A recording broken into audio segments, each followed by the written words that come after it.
and get ready with me as I talk about being a high-risk mom and things to expect if you've just been diagnosed high risk.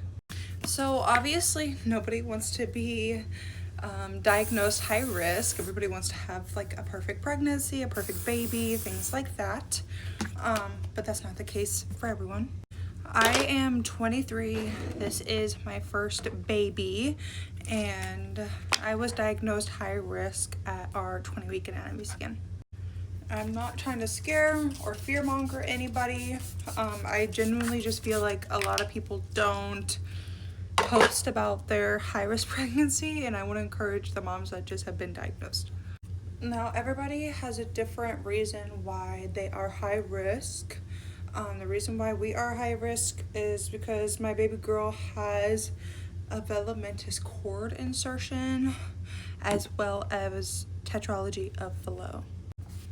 Basically, her umbilical cord does not connect the way that it should, and her heart is malformed in a way that will be fixable, but unfortunately it will be through open heart surgery when she's a little bit older, probably about 3 months, but it could be as soon as she's popped out, just depending on how bad it gets.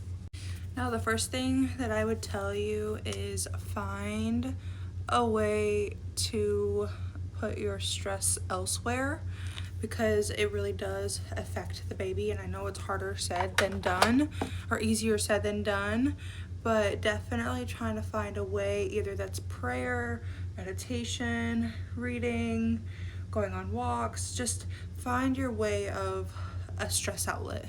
Especially those first couple of weeks are probably going to be some of the hardest weeks mentally that you have to face. So that is my advice.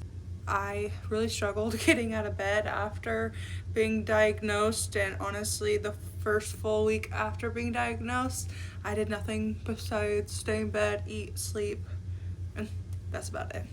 Now, on the side of medical terms, obviously this is going to be different from person to person, but be expected to get a lot of phone calls, a lot of doctor's appointments, especially as you are just finding out, and as the doctors want to take a closer look at your complications.